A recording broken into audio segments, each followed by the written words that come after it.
আলিমুল আমাদেরকে আপনারা দাওয়াত করেন কথাগুলি শোনার জন্য, ঠিক কিনা বলেন? কথাগুলি শোনার জন্য যেহেতু আপনারা দাওয়াত করেন, আলেমদেরকে তাফসীর কারকগণ তিনটা শ্রেণীতে বিভক্ত করেছেন। কয় শ্রেণীতে? শিকার জন্য কথাগুলি বলছি, তিনটা শ্রেণীতে বিভক্ত করেছেন। আমি এটাকে নোট করেছি। তাফসীর ইবনে কাসির, তাফসীরে কবির, তাফসীরে বাইজাবি, কয়েকটা তাফসীর থেকে আমি নোট করে নিয়ে আসছি। আলেমদেরকে তিন ভাগে বিভক্ত করা হয়েছে। গভীর মনোযোগ উলামায়ে কেরাম যারা আছেন আপনারা শুনে নিন। আপনি কত নাম্বার সিরিয়ালে গিয়ে পড়ছেন? আমার ভাইরা গভীর মনোযোগ, এখানে দিলের খানটা লাগাইয়া লক্ষ্য করবেন। তাফসীর ইবনে কাসির, তাফসীরে কবির, ফখরুদ্দিন রাজি যিনি লিখেছেন তাফসীরে কবির কিতাবখানা তাফসীর করেছেন, ওই কিতাবের মধ্যে তুলে নিয়েছেন আলেমকে তিন ভাগে ভাগ করা হয়েছে। কয় ভাগে? তিন ভাগে। এক ভাগ আলেম হলো আলিম বিল্লাহ ওয়া আলিমুন আমরিল্লাহ। এক ভাগ আলিম হলো আলিম বিল্লাহ ওয়া আলিমুন আমরিল্লাহ। তারা কি করে জানেননি? তারা আল্লাহ সম্পর্কে জানেন এবং তার হুকুম বিধি বিধান সম্পর্কেও জানেন। আলহামদুলিল্লাহ পড়েন। আমার প্রাণের ভাইরা, উনি আল্লাহ সম্পর্কে জানেন, ইলমও আছে, আল্লাহর সম্পূর্ণ বিধি বিধান সম্পর্কেও জানা আছে। উনি হলেন আলিম বিল্লাহ ওয়া আলিমুন আমরিল্লাহ।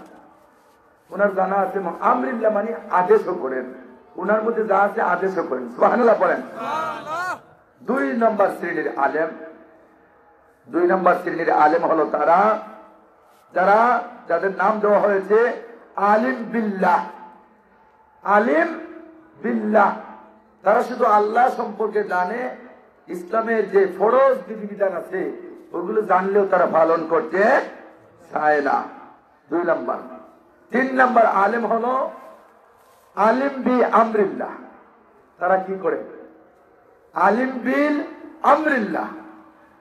আমর মানা হলো আদেশ দেওয়া, শুধু উপদেশ দেয়, ওয়াজ করে, নসিহত করে, কিন্তু তার মধ্যে কোন ধরনের খাসিয়ত পাওয়া যায় না। গভীর মনোযোগ।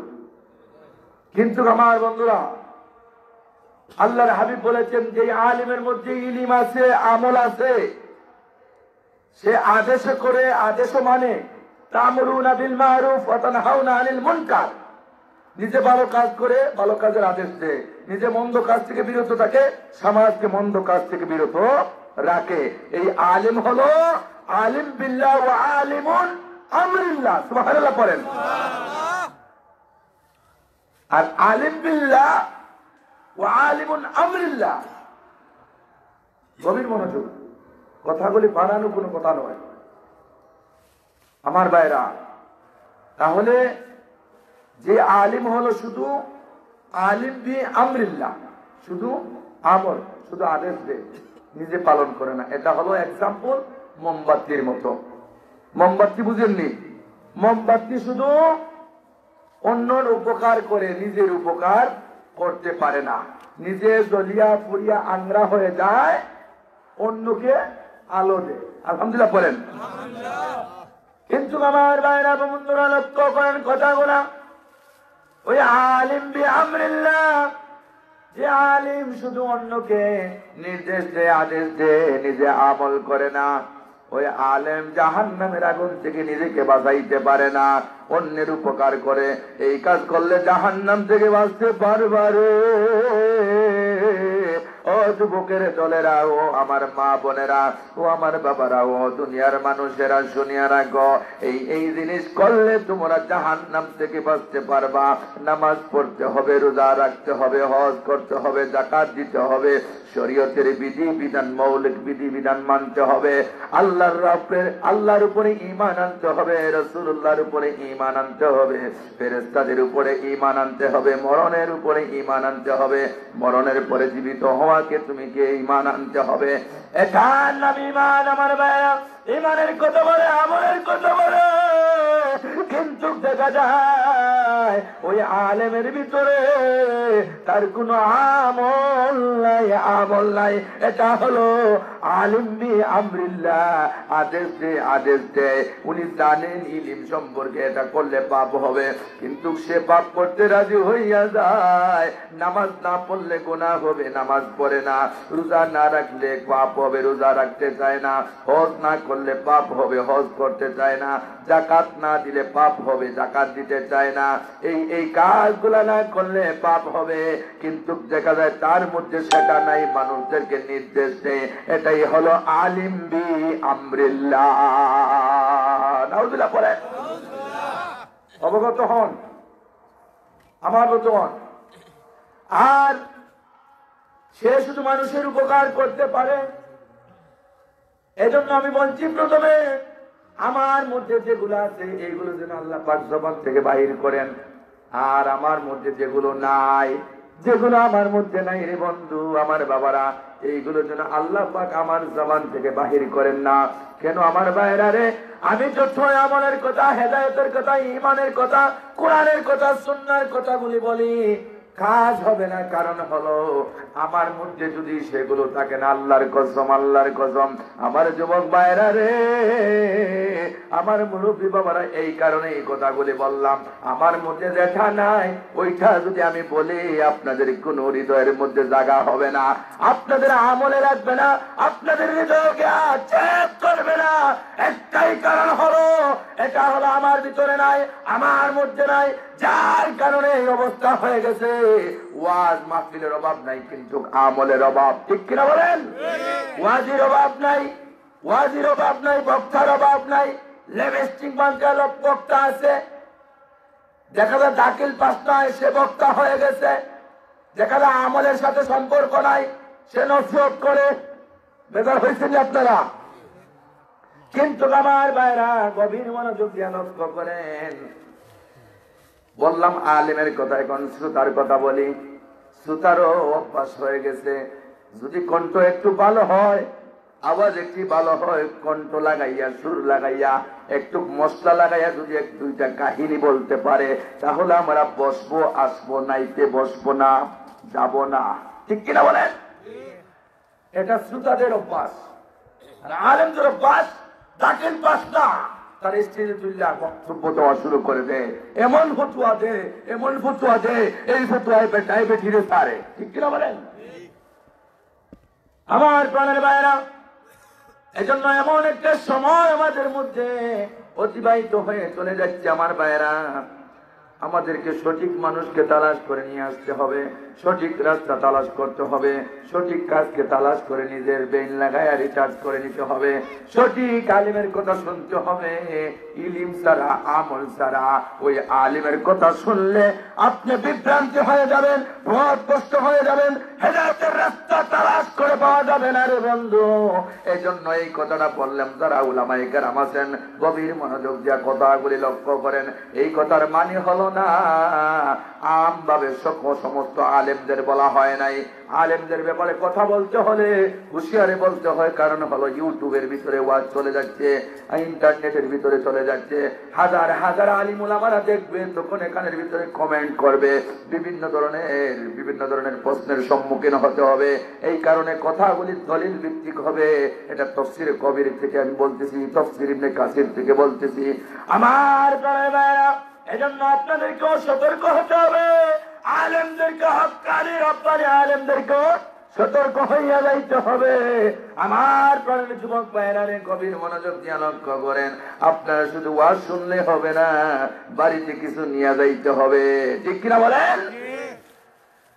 আমার প্রাণের বন্ধুগণ, তাহলে শ্রোতাদের অবস্থা হয়েছে কণ্ঠশিল্পী, ওয়াজ না, আওয়াজ, আওয়াজের পাগল। বলতে পারে হুজুরের আওয়াজ পালা নাই, এটাই মনে হয় আমরা এই কথা কই না। ঠিক কিনা? না, ওয়াল্লাহি আল্লাহর কসম দিয়া বলি, এই কথা আমার মকসুদ উদ্দেশ্য না। মকসুদ উদ্দেশ্য হলো দ্বীনের দায়ী হিসাবে দ্বীনের কথা বলা। আল্লাহ কবুল্লু, সত্য কথা বললে যদি আমার ভাই বেজার হয়, আমার বাবা বেজার হয়, আমার মা বেজার হয়, এতে সত্য কথা বলা আলিম উলামারা হক্কানি উলামায়ে কেরাম তাদের জবান থেকে বলা বন্ধ করবে না, ঠিক কিনা বলেন? আমার বন্ধুগণ, তাহলে হক্কানি আলিম হলো সেই যে আলিম বিল্লাহ ও আলিমুন আমরিল্লাহ, যার ভিতরে ইলম আছে এবং সে অনুযায়ী আমল করে, সেটা আমরও মানে আদেশে করো নির্দেশে করো, সেই হলো আলিম বিল্লাহ ও আলিমুন আমরিল্লাহ। আলহামদুলিল্লাহ পড়েন। আল্লাহ পাক যেন আপনাকে আমাকে আলিম বিল্লাহ ও আলিমুন আমরিল্লাহ হওয়ার তৌফিক দান করেন, সবাই বলে আমিন। সম্মানিত হাজিরিনে কেরাম, সামিনে আযম, আমি অন্যদিকে যাব না। আমি আপনাদের সম্মুখে যে আয়াতে কারিমা তিলাওয়াত করেছি, ওই আয়াতকে সামনে রেখে, হাদিসকে সামনে রেখে আমি কথা বলা শুরু করব ইনশাআল্লাহ। আমার ভাইরা, পৃথিবীতে কি কেউ চিরজীবী? চিরজীবী নাকি? কেউ চিরজীবী না, কেউ চিরস্থায়ী না। পৃথিবী থেকে একদিন আপনাকে আমাকে লাশ হয়ে কবরে চলে যেতে হবে। কথা বলেন, যেতে হবে না? কারা কারা যেতে চান না দেখে একটু হাত তুলেন তো। একজন, দুইজন, তিনজন, চারজন, চারজন পাইছি। ওনারা থাকতে চান? হ্যাঁ, কোথায় যাবেন? মরতে হবে না? আলহামদুলিল্লাহ। আমার ভাইরা, মরণ থেকে পালানোর কোন রাস্তা আছে নাকি? সব ধর্মের লোকেরা একটা কথার উপরে একমত। হিন্দু বলেন, খ্রিস্টান বলেন, বৌদ্ধ বলেন, মুসলিম বলেন, সবাই এই কথার উপরে একমত, সবাই মরতে হবে। কথা বলেন ঠিক কিনা? সবার একটাই মত, কোন দ্বিমত নাই। হিন্দু, খ্রিস্টান, বৌদ্ধ, মুসলিম, অমুসলিম, আস্তিক, নাস্তিক সবাই বলে মরতে হবে। মরণ থেকে কেউ পালাতে পারবে? আমার প্রাণের ভাইরা, আপনারা হয়তো কথাগুলি বুঝেন নাই, যার কারণে আপনারা বুঝেছেন যে আমরা পৃথিবী থেকে যেতে চাই না। আমার ভাইরা রে, দালাইলুন নবুওয়া কিতাবের মধ্যে আল্লামা জালালউদ্দিন সুয়ুতী তুলে নিয়েছেন। দালাইলুন নবুওয়া কিতাবের ভিতরে ফেরাউনকে প্রস্তাব দিলেন হযরত মূসা আলাইহিস সালাতু সালাম। প্রস্তাব দিয়া বললেন, রে ফেরাউন, শুনিয়া রাখো, শুনিয়া রাখো। ফেরাউন রে, তুমি যদি আমার কালিমার পড়ে নাও, তুমি আমার ধর্ম গ্রহণ করে নাও, তুমি যদি রে আমি মূসাকে মেনে নাও, তাহলে আল্লাহ পাকের পক্ষ থেকে তোমাকে 4টা পুরস্কার দেওয়া হবে। কয়টা পুরস্কার? 4টা পুরস্কার দেওয়া হবে। এর মধ্যে 1 নম্বর, মূসা নবী ডাকিয়া বলেন, রে ফেরাউন, 1 নম্বর হলো পৃথিবীর মধ্যে তোমাকে কিয়ামত পর্যন্ত আমার আল্লাহ পাক হায়াত তোমাকে দিয়া দিবে। সুবহানাল্লাহ বলেন। ফেরাউন বলে, আমি তো পৃথিবী সারা জীবন আমি বাঁচতে চাই, মরতে চাই না। আমার ভাইরা, মূসা কালিমুল্লাহ বললেন, ফেরাউন 1 নম্বরে হলো, 1 নম্বর বিষয় আল্লাহ পাকের পক্ষ থেকে তোমাকে দেওয়া হবে, তুমি পাইয়া যাইবা, তুমি সারা জীবন বাঁচতে পারবা কিয়ামত পর্যন্ত। তুমি যতক্ষণ পর্যন্ত ইচ্ছা পোষণ করছো না যে আমি মরে যাব, পৃথিবী থেকে চলে যাব, ততদিন পর্যন্ত আমার আল্লাহ পাক তোমাকে হায়াত বৃদ্ধি করে দিবে। সুবহানাল্লাহ। ফেরাউন বলে, আমার ভাইরা গভীর মনোযোগ, তাহলে আমি তো এটা চাই বলে 2 নম্বর পুরস্কার আল্লাহ পাকের পক্ষ থেকে দেওয়া হবে। ও আমার ভাইরা, গভীর মনোযোগ দিয়ে লক্ষ্য করেন কথাগুলা। 2 নম্বর বিষয় হলো, আমার বন্ধুরা ভাইরা রে, 2 নম্বর কথা বলতেছেন মূসা কালিমুল্লাহ বলেন, 2 নম্বর কথা হলো, তোমারে আমার আল্লাহ পাক কিয়ামত পর্যন্ত বাদশাহী দান করে দিবে। সুবহানাল্লাহ বলেন। 2 নম্বরে তোমারে সারা জীবনের জন্য বাদশাহী দেওয়া হবে। 3 নম্বর ডাকিয়া বলেন, মূসা কালিমুল্লাহ বলেন, 3 নম্বর তোমাকে যুবক রাখিয়া দিবেন, তোমাকে কোনোদিন বৃদ্ধ বানাইবেন না। তোমার যৌবন কালটারে আল্লাহ পাক কিয়ামত পর্যন্ত যৌবন কাল হিসাবে তোমারে রাখবেন, যুবক বানাইবেন, বৃদ্ধ তোমাকে বানাইবেন না। সুবহানাল্লাহ বলেন, সুবহানাল্লাহ। একটু জিকির করেন, লা ইলাহা ইল্লাল্লাহ, লা ইলাহা ইল্লাল্লাহ, লা ইলাহা ইল্লাল্লাহ লা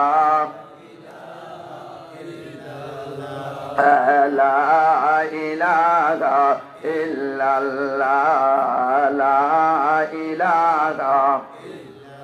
আপনারা কি গুসা করছেন নাকি? একজন একজন করে দেখি চলে যাচ্ছেন। আপনারা সামনে আসেন, বেশি লোকের প্রয়োজন নাই, 5-10 জন। একটু কাছে আসেন, কাছে আসেন বন্ধুগণ, আপনারা কাছে আসেন। হ্যাঁ, রাগ করলে তো চলবে না, আপনাদের মেহমান আমি। আপনারা যদি রাগ করেন তাহলে তো হবে না। যদি বলেন হুজুর আপনি শেষ করে দেন, তাও আমি রাজি আছি, এটা আপত্তি না। আমি কিন্তু টাকার বিনিময়ে এখানে ওয়াজ করতে আসি নাই, আল্লাহর ওয়াজে কথাগুলি বলার জন্য এসেছি। আল হুব্বু ফিল্লাহ ওয়াল বুগযু ফিল্লাহ, আল্লাহর ওয়াজে মহব্বত, আল্লাহর ওয়াজে দুশমনী। আপনি আমাকে মহব্বত করবেন আল্লাহকে রাজি আর খুশি করার জন্য। কোন মানুষ আমাকে বলো আমাকে মহব্বত করো না, আল্লাহ এবং তার রাসূলকে খুশি করার জন্য যদি একজন আলেমকে মহব্বত করেন, কাল হাশরের ময়দানে ওই আলেম আপনাকে সুপারিশ করে আল্লাহর জান্নাতে নিয়ে যাবে। সুবহানাল্লাহ। আলেমের মর্যাদা আছে, হক্কানি আলেম যদি হতে পারেন। আলেমের চেহারার দিকে তাকাইলে আপনার জীবনের সগীরা গুনাহ একটা একটা করে আল্লাহ পাক শরীর থেকে জোড়ায় ফেলে দেন। সুবহানাল্লাহ পড়েন। আলেমের কথা শুনলে আমার নবী বলছেন, রাসূলুল্লাহর নূরানি ফুরকানি জবান থেকে কথা শোনা হয়ে যাবে। সুবহানাল্লাহ পড়েন। আমরা তো সেই ফজিলত জানার পরেও মানতে চাই না। এই বললাম না, আমলের অভাব। কারণ হলো আমার বন্ধুগণ, আমাদের হৃদয়টা এখন আল্লাহর মুখী করতে পারি নাই, দুনিয়ামুখী করে রেখে দিয়েছি। কথা বলেন,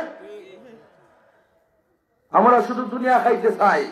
আল্লাহর কসম, দুনিয়া কেউ খাইতে পারে না।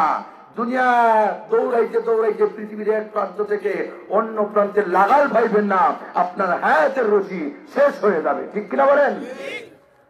একটা বার চিন্তা করেন, আমি কয় দৌড়াইতেছি, কোথায় দৌড়াইতেছি, কোথায় চলাফেরা করতেছি, একটা বারের জন্য চিন্তা করো আমার বাবারা।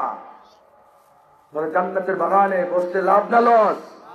লাভ না লস? কথা বলে লাভ না লস? তাহলে একটা তাকবীর দেন, নারে তাকবীর, নারে রিসালাত, আহলুস সুন্নাহ ওয়াল জামাত। আল্লাহ পাক যেন কবুল ও মঞ্জুর করেন, আমিন বলেন। আমার বাবারা, এই আহলুস সুন্নাহ ওয়াল জামাত বলতে গিয়া আমার একটা কথা মনে হয়ে গেল। কিছুদিন আগে আপনারা দেখেছেন, ফেসবুকে ভাইরাল হয়ে গেছে, একজন বক্তাকে একজন চেয়ারম্যান সাহেব অপমান করছেন, স্টেজে উঠার পরে গালিগালাজ করছেন। তারপরে আমরা সবাই সম্মিলিতভাবে নিন্দা জানাইছি ফেসবুকে, কেন একজন আলিমকে এইভাবে অপমান করা হয়। তার বাড়ি আবার আমাদের সিলেটে। 2 দিন পরেই দেখা যায় সে বক্তব্য দিচ্ছে, মিলাদুন নবী বা মিলাদকে যারা পুঁজি বানাইয়া রুজির ফায়সালা করে, এটা মিলাদ পড়া নয়, মিলাদের বিরুদ্ধে স্লোগান দিচ্ছে, নবীর বিরুদ্ধে স্লোগান দিচ্ছে, মিলাদকে শিরক আর বিদআতের ফতোয়া দিয়েছে। কিন্তু দেখা যায় অবশেষে বলে সুন্নি যারা আছে এরা আসলে সুন্নি না, এরা স্ত্রীলিঙ্গ হলো চুন্নি। নাউজুবিল্লাহ পড়েন। আমি আপনাদের কাছ থেকে জানতে চাই, সুন্নি কাকে বলে? সুন্নি কাকে বলে? হৃদয়ে লাগায় শুনেন। আল্লাহর রাসূল বলেন, আমার উম্মতদেরকে 74 দলে বিভক্ত করা হবে। এক দল আল্লাহর জান্নাতে যাবে, 72 দল আল্লাহর জাহান্নামে চলে যাবে। সাহাবায়ে কেরাম বললেন, ইয়া রাসূলুল্লাহ, এক দল কারা? তখন নবীজি বলছেন, মা আনা আলাইহি ওয়া আসহাবিহি, যারা আমি নবীকে পায়ের পাতা থেকে নিয়ে মায়া মাথা পর্যন্ত, জন্ম থেকে নিয়ে মৃত্যু পর্যন্ত প্রত্যেকটা কাজে, কর্মে, আদর্শে, চরিত্রে, আখলাকে, সব কিছুতে আমি নবীকে ফলো করে তারা কি করবে? আমি নবীকে মেনে নেবে। আকীদায় সব কিছু বর্ণনায় রাসূলুল্লাহকে ফলো করে করে চলবে, তারাই হবে ওই একদল মানুষ। তাদের নাম হবে আহলে সুন্নাহ ওয়াল জামাত। আহলে সুন্নাহ ওয়াল জামাত। সুবহানাল্লাহ পড়েন। আমার বন্ধুগণ, আহলে সুন্নাহ ওয়াল জামাত মানে সুন্নি মতাদর্শী যারা আছেন। গভীর মনোযোগ। তখন এই কুলাঙ্গার বক্তা বলেছে, সুন্নি এরা সুন্নি মানে চুন্নি, আমাদের গ্রামাঞ্চলে বলে না সুর, তো এই সুন্নিকে বলছে চুন্নি, মানে মহিলাদেরকে কি বলে সুর, চুর আর চুন্নি, ঠিক কিনা? আমি বলবো সুন্নতকে নিয়ে যারা তিরস্কার করেছে এই বক্তা আস্তিক হয়ে নাই, নাস্তিক হয়ে গেছে। কথা বলেন ঠিক কিনা? হাত তুলে দিয়ে বলতে হবে ঠিক কিনা? আমার ভাইয়েরা, সুন্নি মানে হলো আহলে সুন্নাত ওয়াল জামাত। এখন আপনি যে কোনো দলের মতাদর্শী হন, আহলে সুন্নাত ওয়াল জামাতের আকীদায় আপনার আখলাকে সুরতে নবীকে মডেল হিসাবে মেনে নিতে হবে। তাহলে আল্লাহর কসম দিয়ে বলি, আল্লাহর হাবিব বলছেন মান আহাব্বা সুন্নতি, আমি রাসূলুল্লাহকে মহব্বত করতে চাও, সুন্নতরে মহব্বত করো। তাহলে মান আহাব্বা সুন্নতি ফাকাদ আহাব্বানি ওয়া মান আহাব্বানি কানা মাই ফিল জান্নাহ। আল্লাহর নবী বলেন, উম্মতেরা, আমি নবীকে যারা পছন্দ করো, মহব্বত করতে চাও, আমি রাসূলুল্লাহর আদর্শকে তোমরা পছন্দ করো, আমি নবীর সুন্নতগুলোকে পছন্দ করো, আমি নবীর সুন্নতগুলোরে একটা একটা করে তোমরা পালন করতে থাকো, তাহলে অবশ্যই অবশ্যই আমি নবী কথা দিলাম রে, কাল হাসরের ময়দানে তোমাদেরকে সুপারিশ করে আল্লাহর জান্নাতে দাখিল করে দিব। সুবহানাল্লাহ। তাহলে আমরা খাঁটি আহলে সুন্নাত ওয়াল জামাত হতে চাই, ঠিক কিনা বলেন? এজন্য সুন্নিকে নিয়ে, সুন্নতকে নিয়ে, আহলে সুন্নাত ওয়াল জামাতকে নিয়ে যারা তিরস্কার করবে, ব্যঙ্গচিত্র করবে, আমি বলবো তোমাদের ইমানের ভিতরে জঙ্গল লেগে গেছে। কথা বলে আমার ভাইরা, বেজার হয়েছেন আপনারা? হক কথা বলতে ভয় পাওয়ার কোনো কিছু নাই। আমার প্রাণের বর্তমান, আমি আপনাদের সম্মুখে যে আয়াতে কারিমা তিলাওয়াত করেছি, ওই আয়াতের ভিতরে বলা হয়েছে মিনহা খালাকনাকুম ওয়া ফিহা নুঈদুকুম ওয়া মিনহা নুখরিজুকুম তারাতান উখরা। সুবহানাল্লাহ, বলে সুবহানাল্লাহ। আমার আল্লাহ বলেন, পৃথিবীর মানুষেরা রে, আমি আল্লাহ তোমাদেরকে যেই মাটি দিয়া তৈরি করেছি, ওই মাটির মধ্যে তোমাদেরকে কি করে দিব, মিলাইয়া দিব। আবার হাজার হাজার লক্ষ লক্ষ কোটি কোটি বছর পরে আমি আল্লাহ রাব্বুল আলামিন তোমাদেরকে আবার জাগ্রত করব, তোমাদেরকে আবার প্রাণ দান করব। আমি আল্লাহ হাসরের ময়দান সাজাইব, হাসরের ময়দানে তোমাদেরকে একত্রিত করব, তোমাদেরকে আমি আল্লাহ তোমাদেরকে প্রাণ সঞ্চার করে হাসরের ময়দানে আমি আল্লাহ তোমাদেরকে একত্রিত করে নিব। সুবহানাল্লাহ।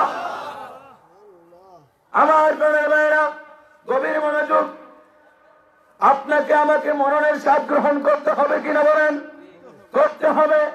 আমার ভাইরা, আল্লাহ নবীজির বিবি হযরত খাদিজাতুল কুবরা রাদিয়াল্লাহু তাআলা আনহা মরণের ভয়ে এত আতঙ্কিত হয়ে গেলেন। আল্লাহ নবীর দরবারে বলেন, নবী গো, পৃথিবীতে তো চিরদিন বেঁচে থাকতে পারবো না, এই পৃথিবী থেকে চলে যেতে হবে গো নবী। আমি খাদিজা যদি মারা যায়, নবী গো, আমার কিছু আবদার আপনার কাছে, ওইগুলো আপনি গ্রহণ করবেন নি। আল্লাহ নবী বলেন, খাদিজা রে, আজকে তুমি যত আবদার আমার কাছে তুলে ধরবা, আমি নবী তা পালন কইরা নিব। সুবহানাল্লাহ। খাদিজা বলেন, নবী গো, আমার নবী, আমার প্রথম আবদার আপনার কাছে গো নবী। প্রথম আবদারটা হলো, আমি খাদিজা যেদিন মারা যাইব, যেদিন মারা যাইব গো নবীজি, ওই দিন যেন কোনো মানুষের দ্বারা, কোনো প্রতিবেশী মা বোনদের দ্বারা, অন্য মহিলার দ্বারা যেন আমার গোসল দেওয়া হয় না। আমার গোসলটা যেন আপনার রাহমাতুল লিল আলামিনের নূরানি হাত মুবারক দিয়া আমি খাদিজার গোসলটা করায়া দে। সুবহানাল্লাহ। আমার প্রাণের বন্ধুগণ, গভীর মনোযোগ, আল্লাহর হাবিব বলেন, রে খাদিজা, কি বললা রে, তুমি একবার কি চিন্তা করেছো? আল্লাহর নবী বলেন, কি বলছো রে খালিদা, তুমি কি জানো শরীয়তের বিরোধী কথা বলে ফেলেছ? শরীয়ত তো কখনো তা গ্রহণ করে না কোন স্বামী তার স্ত্রীকে গোসল দিতে পারা যায় নাকি? দিচ্ছেননি আপনারা? আপনাদের সমাজে শোনেনি যে আমার স্ত্রী আমি গোসল দিব, আপনি দিতে পারবেন না? কোন পুরুষ মারা গেলে শরীয়তের বিধান আছে, স্বামী যদি মারা যায় স্ত্রী তার স্বামীর গোসল দিতে পারবে, কিন্তু স্ত্রী মারা গেলে তার স্বামী গোসল দিতে পারবে না। গভীর মনোযোগ আমার বন্ধুরা রে, ও আমার ভাইরা, খালিদা বলেন, আমি খালিদা মারা গেলে কথা দেন, আমি খালিদার গোসলটা আপনি রাহমাতুল আলামিনের নুরানি হাত দিয়ে আমারে করাইয়া দিবে। হাওয়া করে কান্না শুরু করে দিয়ে বলেন, রে খালিদা এটা গ্রহণ করে নিলাম। সুবহানাল্লাহ বলেন। আল্লাহ নবীজি যেটাকে ইয়েস বলেছেন এটা হালাল করে হয়েছে, যেটাকে নট বলেছেন এটা হারাম হয়ে গেছে। গভীর মনোযোগ, এটা আমার নবীর জন্য হালাল করা হয়েছে, জায়েজ করা হয়েছে, আপনার আমার জন্য এটা জায়েজ না। সুবহানাল্লাহ বলেন। ও আমার ভাইরা গভীর মনোযোগ, দ্বিতীয় নাম্বার নবী খালিদায় তুলে ধরেন, ইয়া রাসূলুল্লাহ, নবী গো আমি খালিদা ধন সম্পদ ইজ্জত সম্মান কোনো কিছু চাই না গো নবী, আমি সর্বশেষ 2 নাম্বার দায়িত্ব 2 নাম্বার দাবি আপনার সামনে তুলে ধরছি। আল্লাহ নবী বলেন, খালিদা রে বলো তোমার 2 নাম্বার আবদারটা কি? খালিদা ডাক দিয়া বলেন, ইয়া রাসূলুল্লাহ, নবী গো আমার 2 নাম্বার কথা হলো আমি যখন মারা যাইব গোসল দিবেন। 2 নাম্বার কথা হলো আমার যে কাপড় পরানো হবে শরীরের মধ্যে, ওই কাপড়টা যেন পৃথিবীর কোন মার্কিন কাপড় হয় না, কোন সাদা কাপড় হয় না। ইয়া রাসূলুল্লাহ, ইয়া হাবিবাল্লাহ, আপনার শরীর মোবারকের চাদর দ্বারা যেন আমি খালিদার কাফনের কাপড় পরাইয়া দেন। সুবহানাল্লাহ। আমার প্রিয় বন্ধুরা গভীর মনোযোগ দিয়ে লক্ষ্য করেন, আল্লাহর হাবিব বলেন, খালিদা রে কোন চাদর দিয়া তোমারে আমি কাফন লাগাইয়া দিব রে খালিদা বলো। আল্লাহর নবী স্ত্রী বলেন, ইয়া রাসূলুল্লাহ, প্রথম যেদিন আপনার উপরে ওহী নাযিল হয়েছিল, আপনি যখন কম্পন তৈরি হয়ে গেছিল, আপনি জ্বরে আক্রান্ত হয়ে গেছিলেন, আপনাকে যে কম্বল দ্বারা যে চাদর দ্বারা আবৃত্তি করেছিলাম গো নবীজি, ওই চাদর দিয়ে যেন আমি খালিদার কাফন পরানো হয়। সুবহানাল্লাহ। আমার মায়েরা গভীর মনোযোগ, 3 নাম্বার আবেদন আল্লাহ রাসূল বললেন এটা গ্রহণ করে নিলাম। 3 নাম্বার আপনাদের কথা রাসূলুল্লাহ দরবারে তুলে ধরছেন। আমার ভাইয়েরা খালিদা বলেন, ইয়া রাসূলুল্লাহ, নবী গো 3 নাম্বার আপনার হলো আমার আমি যখন মারা যাইব কাফন পরানোর পরে আপনি নবীজি কাঁধ মুবারকে তুলে তুলে, ও ইয়া রাসূলুল্লাহ, ইয়া হাবিবাল্লাহ, জানাজার নামাজের স্থানের মধ্যে নিয়ে যাবেন এবং আমার জানাজার নামাজের ইমামতি আপনি নবীজি করাইয়া দিবেন। সুবহানাল্লাহ। আল্লাহ নবী বলেন, খালিদারে তা গ্রহণ করে নিলাম। 4 নাম্বার আপনার, ইয়া রাসূলুল্লাহ, ইয়া হাবিবাল্লাহ, আমাকে যারা বহন করে করে নিবে নবী গো, আপনার ডান দিকে আমার ওই লাশটা কফিনটা আপনি কাঁধে করে করে ওই কবর পর্যন্ত নিয়ে যাইবেন। আল্লাহর নবী বলেন, তা গ্রহণ করে নিলাম। ইয়া রাসূলুল্লাহ, 5 নাম্বার দাবি আমার, যখন আমাকে কবরে নামানো হবে, যখন কবরে নামানো হবে নবী, আপনার নূরের হাত দিয়া যেন আমি খালিদারে কবরের ভিতরে আপনি রাসূলুল্লাহ নামায়া রাইখা দেন। সুবহানাল্লাহ। আল্লাহ নবী বলেন, তা গ্রহণ করে নিলাম। আল্লাহ রাসূল বলেন, খালিদা আর কি আপনার তোমার? আল্লাহ রাসূলের কথা শুনিয়া খালিদা বলেন, ইয়া রাসূলুল্লাহ, ইয়া হাবিবাল্লাহ, নবী গো আবার 6 নাম্বার দাবি হলো সবাই যখন আমারে মাটি নিয়ে কবর থেকে চলে যাবে, সাহাবায়ে কেরাম চলে যাবে, তখন আপনি রাসূলুল্লাহ যেন আমি খালিদারে একা একা রাখিয়া আমার কবর থেকে আপনি নবীজি চলে যাইবেন না। সুবহানাল্লাহ। ইয়া রাসূলুল্লাহ, একা একা ঘরের ভিতরে যেখানে সাথী নাই বাঁচি নাই, পোকামাকড়ের ঘর, ইয়া রাসূলুল্লাহ, সেই ঘরের মধ্যে আমি খালিদা কিভাবে থাকবো গো নবী? সেই ঘরের মধ্যে আমি কিভাবে অবস্থান করবো গো নবী? আল্লাহর নবী বলেন, খালিদা রে, আর তুমি আমারে কষ্ট দিও না রে খালিদা, আমার বরদাস্ত হচ্ছে না রে খালিদা। আল্লাহর নবীজির চোখ মোবারক দিয়া টপ টপ করে পানি পড়তেছে। আমার বাইরে রে গভীর মনোযোগ দিয়া লক্ষ্য করেন কথাগুলা। অবশেষে খালিদা বলেন, ইয়া রাসূলুল্লাহ, নবী গো, যখন আমার কবরের মধ্যে মুনকার নাকির ফেরেশতারা এসে আমাকে সওয়াল করবে, তখন যেন আমি খালিদার জবান থেকে সওয়ালের জবাব দিতে হয় না, আপনি দয়াল নবীজি আমার পক্ষ থেকে সওয়ালের জবাব দিয়া দিবে। এটা কি সম্ভব আমার বন্ধুগণ? কবরের উপরে তাইকা আল্লাহর নবীজি কবরের ভিতরে ফেরেশতাদের প্রশ্নের উত্তর দেওয়া সম্ভব? বলেন। আমার প্রাণের বাইরে গভীর মনোযোগ। এখানের মধ্যে একটা পয়েন্ট সিস্টেম চলে আসলো। আল্লাহ রসুল থাকবেন কবরের উপরে, আর খালিদা কবরের ভিতরে। কিভাবে কবরের ভিতরের মধ্যে ফেরেশতার প্রশ্নের উত্তর আল্লাহর নবীজি দিবেন?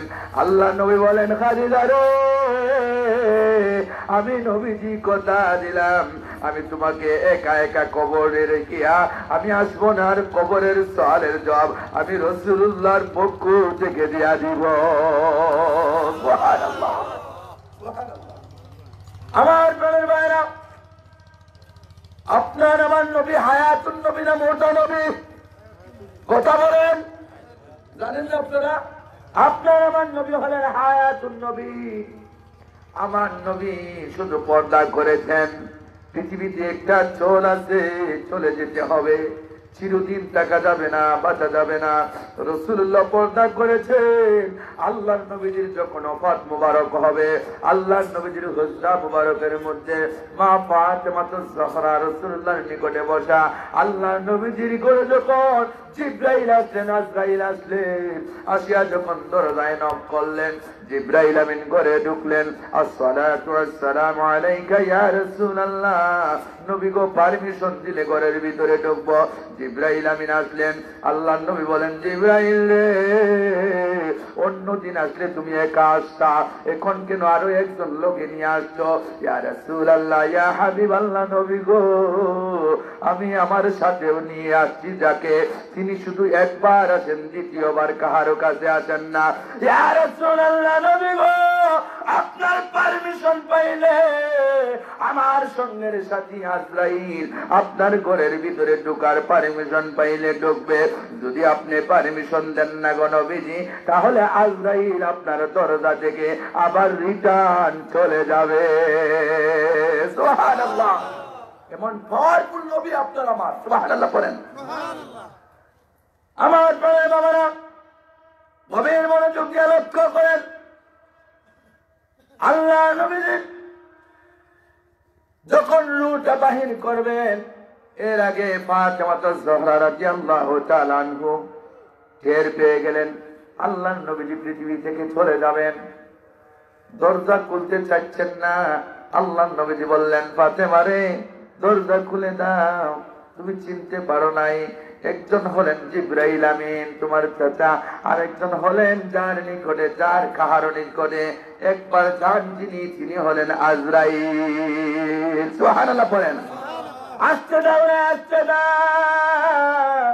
আল্লাহ নবীজির দরবারে আছে হযরত আজরাইল হাজির হয়ে গেল, আর নবীজিকে সালাম দিল, আসসালাতু ওয়াসসালামু আলাইকা ইয়া রাসূলুল্লাহ।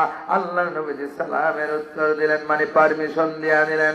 আল্লাহ নবী বলেন, রে আজরাইল, তুমি তো আমার রূহটা বাহির করবা।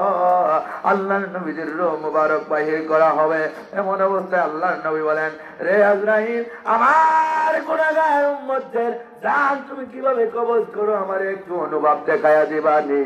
আল্লাহর নবীর সিনা মুবারকের মধ্যে আজরাইলের ডান হাতটা এইভাবে শুধু রাখছে। আল্লাহর নবীজি টার পাইলেন, উহুদের পাহাড় যেন নবীজি সিনা মুবারকের মধ্যে এনে রাখা হয়েছে।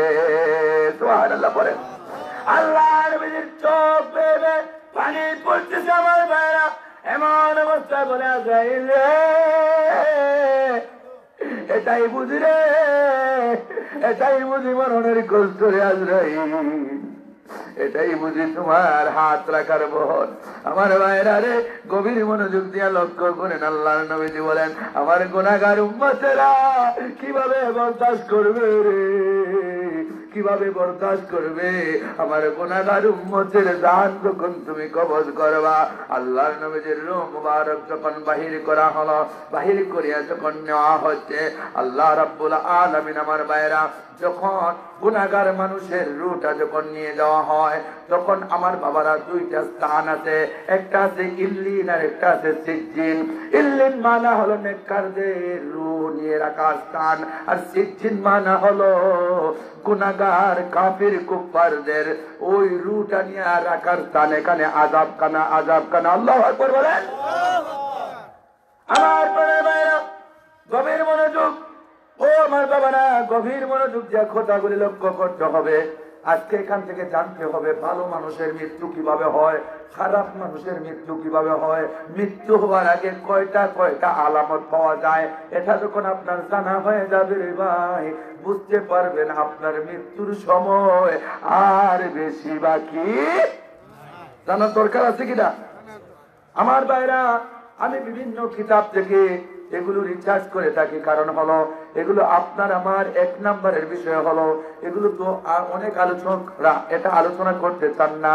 আমার ভাইরা, আমি এটাকে নিয়ে খুব রিসার্চ করি। কারণ হলো কিতাব নিয়ে যত মোতালা করবেন, যত আপনি লেখাপড়া করবেন, ততই জানবেন, ততই শিখবেন। ঠিক কিনা বলেন? জানার শেষ নাই, শেষ শিকারও শেষ নাই। আমার ঘরের বন্ধুগণ লক্ষ্য করেন, আল্লাহর রাসূলের রূহ মুবারকটা কোথায় নেওয়া হলো, কোথায় নেওয়া হলো? আল্লাহর নবীর জানাজার নামাজ দেওয়া হয়েছিল কিনা, রাসূলুল্লাহর রূহটা কি রাখার কোন স্থান আসছিল কিনা, এটা জানার দরকার আছে কিনা ভাই? আমার ভাইরা, হযরত আজরাইল আলাইহিস সালাতু ওয়াস সালাম রূহটা নিয়ে আল্লাহর দরবারে হাজির হয়ে বলেন, প্রভু, পৃথিবীর দুই শ্রেণীর মানুষের রূহগুলা দুই দিকে রাখা হয়। গুনাহগারের রূহ একখানে আর নেককারের রূহ আরেক জায়গার মধ্যে। গো নবী, ইয়া রাসূলুল্লাহ, হে আমার পরওয়ারদিগারে আলম, তাহলে আমি আল্লাহর নবী আপনার হাবিবের রূহ মুবারকটা কোথায় রাখবো, কোথায় রাখবো? আমার আল্লাহ বলেন, হে আজরাইল, আমার হাবিবের রূহ রাখার মতো স্থান আমি আল্লাহ কোথাও বানাই নাই। সুবহানাল্লাহ, সুবহানাল্লাহ। ইয়া আমার প্রভু, তাহলে রূহটা কোথায় রাখবো? আমার ভাইয়েরা, গভীর মনোযোগ। ইমাম গাজ্জালী রাহমাতুল্লাহ আলাইহি ওনার কিতাবের মধ্যে তুলে নিয়েছেন মুসাফাতুল কলব, এবং মরণের আগেও পরে কিতাব থেকে দেখলাম একজন মানুষ যখন মারা যাবে, মারা যাওয়ার 40 দিন আগে আসমানের মধ্যে তার একটা ঘোষণা চলে আসে। আসমানের দরজাগুলা তার নেক আমল গ্রহণ করে এক দরজা দিয়া, আর গুনাহ এক দরজা দিয়া। নেক আমল যেই দরজা দিয়া প্রথম আসমানের দিকে উঠে, এক আসমান, দুই আসমান, তিন আসমান করে, যখন ওই আসমানের দরজাগুলো হাহাকার করে আর কান্নাকাটি করে, আসমানের মধ্যে ঘোষণা হয়ে যায়, আব্দুর রহমান অমুক দিন, অমুক মাসের অমুক তারিখে, অমুক জায়গায় মারা যাবে। আসমানের ফেরেশতারা, আসমানের সমস্ত মাখলুকাতেরা জানতে পারে অমুক দিন অমুক ব্যক্তি মারা যাবে। পৃথিবীর কেউ তো কোনো জানে। কতদিন আগে? 40 দিন আগে। আমার বড় ভাইরা, পৃথিবীর মধ্যে যখন আমার বন্ধুরা ওই মানুষটার একদিন করে করে যখন 40 দিন পূর্ণ হয়ে যায়, মানুষটার সামনে আজরাইল চলে আসে রে বন্ধু। আজরাইল এসে, আমার ভাইয়েরা গভীরে মনোযোগ, আজরাইল রে, আমি তো জানলাম না, মরণের চিঠি পাইলাম না, আমার একটু সময় দাও, দেওয়া যাইবে নি? দেওয়া যাবে না। 1 সেকেন্ড তো তোমাকে দেওয়া যাবে না, 1টা মিনিটও দেওয়া যাবে না। তাহলে আজরাইল রে, পৃথিবী থেকে এখন বুঝে আমাকে নিয়ে যাইবা, এখন বুঝি ছেলে মেয়ের মুখ আর দেখতে পারবো না। কোন মানুষ অ্যাক্সিডেন্টে মারা যায়, কোন মানুষ নৌকা ডুবিয়া মারা যায়, কোন মানুষ আগুনে পুড়িয়া মারা যায়, কোন মানুষ রাস্তাঘাটে উস্তা খাইয়া পড়িয়া মারা যায়, ঠিক কিনা বলেন? ও আমার বাবারা, গভীর মনোযোগ। কোন মানুষ ক্যান্সার আক্রান্ত হয়ে মারা যায়, কোন মানুষ বিন খাইয়া খাইয়া হঠাৎ মারা যায়, কোন মানুষ কথা বলতে বলতে মারা যায়, কোন মানুষ খাইতে গিয়া পানি খাইবে তার ভিতরে আর খাইতে পারে না, কোন মানুষ প্লেটে ভাত নিচ্ছে, ভাত মুখে নেওয়ার আগে তার রুটা বাহির করে নেন আজরাইল আলাইহিস সালাতু সালাম। সুবহানাল্লাহ পড়েন আমার বন্ধুরা। তাহলে আমরা জানি রাসূলুল্লাহর রূহ মুবারক আল্লাহর হুকুমে আবার আজরাইল আলাইহিস সালাতু সালাম রাসূলুল্লাহ, আল্লাহ ডাক দিয়া বলেন, আজরাইল রে, রূহ বানানো হয়েছে কিন্তু রাখার জায়গা বানাই নাই। সুবহানাল্লাহ পড়েন। একটা জায়গা আছে, যে জায়গায় রূহটা রাখা হয়েছিল রে আজরাইল, ওই জায়গার মধ্যে নিয়ে যাও। ওই জায়গাটা আর কোথায় নয়, আমার হাবিব মুহাম্মদুর রাসূলুল্লাহর জিসিম মুবারকের মধ্যে তুমি নিয়া আবার আমার নবীজির, আমার বন্ধুর রূহটা তুমি জিসিম মুবারকে রাখিয়া আসো। সুবহানাল্লাহ। আমার ভাইরা, যে সাহাবী রাসূলুল্লাহকে রওজাতুল মধ্যে নামাইছেন, ওই সাহাবী বলেন, আমি যখন নবীকে নামাইলাম কবরের মধ্যে, রওজায় ধরে রাখবো, আল্লাহর নবীজির মুখ থেকে যেন কিসের আওয়াজ শোনা যায়, কিসের আওয়াজ শোনা যায়। আমার ভাইরা রে, আল্লাহর নবীজি জবান লড়াইয়া লড়াইয়া কানটা লড়াইয়া সাহাবী বলেন, আল্লাহ নবীজি বলতেছেন, ইয়া হাবলি উম্মতি, ইয়া হাবলি উম্মতি, আমার উম্মতের কি হবে রে, কি হবে, আমার উম্মতের কি হবে। আল্লাহর নবীজি কবরে যাওয়ার পরে, রওজায়ে আতরে শোয়ানোর পরেও ওই উম্মতের কথা একটা সেকেন্ডের জন্য বলেন নাই। সুবহানাল্লাহ, সুবহানাল্লাহ।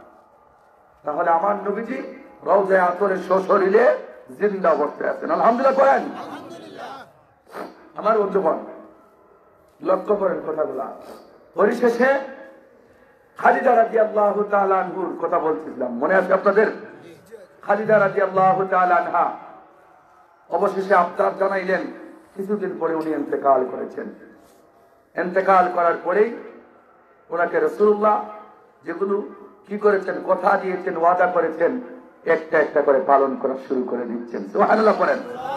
দৌত করাইলেন, কাফন পরাইলেন, নিজে জানাজার নামাজের ইমামতি করলেন, বহন করে কবর পর্যন্ত নিয়ে গেলেন, কবরে নামাইলেন।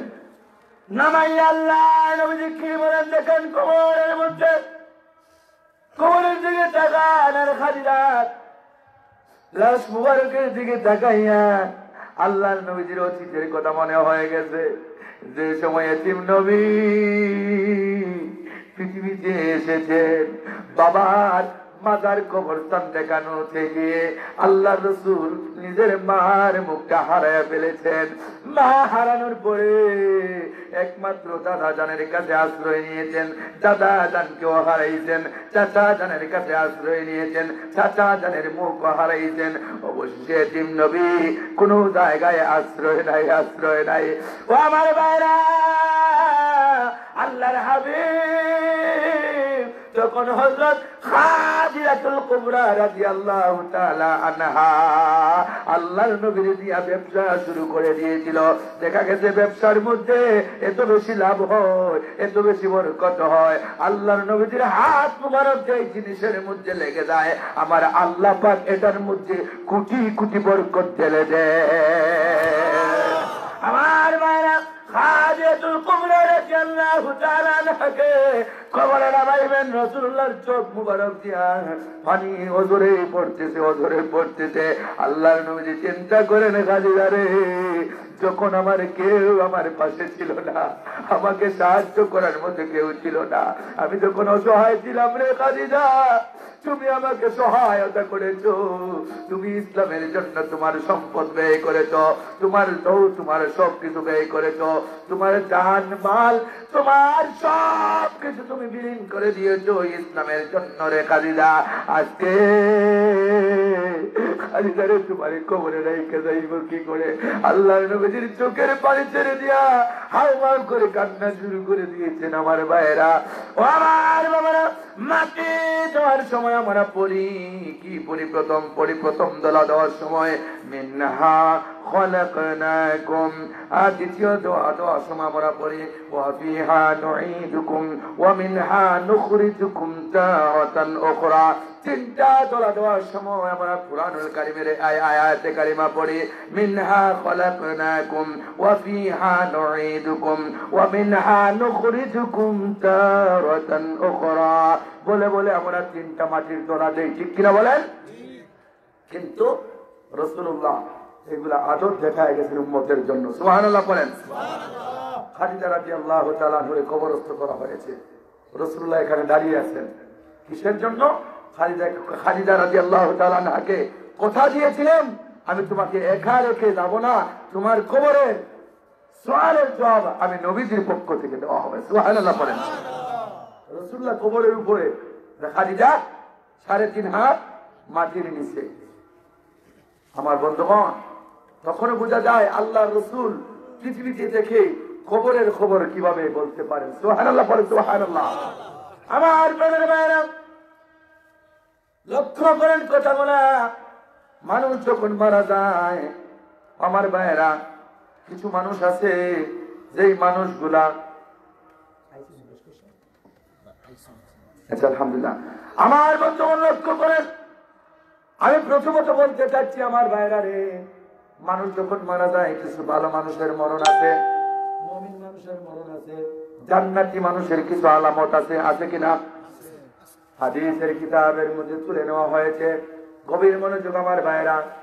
আলামতের মধ্যে প্রায় আমি 12 থেকে 13টা আলামত আমি সংগ্রহ করেছি। আলহামদুলিল্লাহ পড়েন। ভালো মানুষ মারা গেলে তার আলামত কি কি, খারাপ মানুষ মারা যাইবে তার আলামত কি কি, এগুলা জানার দরকার আছে কিনা? 1 নাম্বার আলামত, গভীর মনোযোগ, এটা শেখার জন্য আমি বলছি। 1 নাম্বার, ভালো মানুষের মৃত্যু হলে তার 1 নাম্বার আলামত হলো, এটা আবু দাউদ শরীফের 3116 নাম্বার হাদিস। গভীর মনোযোগ, এটা হাদিস থেকে আমি বলতেছি। প্রথম নাম্বার হলো, যখন মুমিন বান্দা মারা যাবে, জান্নাতি মানুষ মারা যাবে, ভালো মানুষ মারা যাবে, ভালো মানুষের প্রথম আলামত হলো সে কালিমা পড়তে পড়তে মারা যাবে। সুবহানাল্লাহ পড়েন।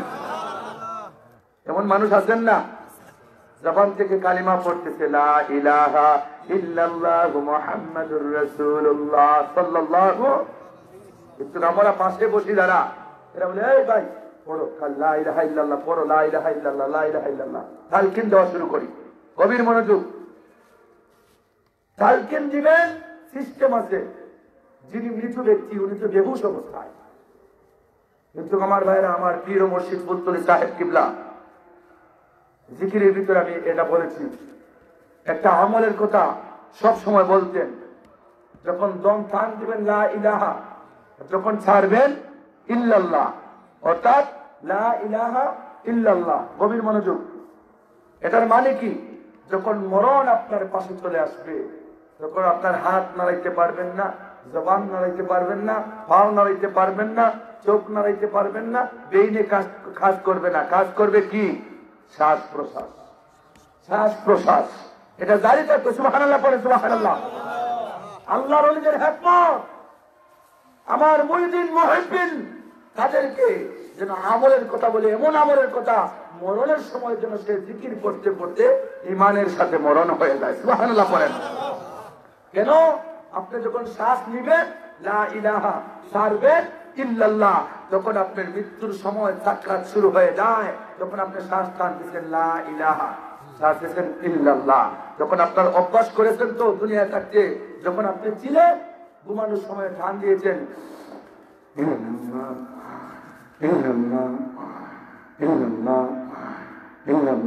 টান দিয়েছেন লাইলা, ছাড়ছেন ইল্লাল্লাহ।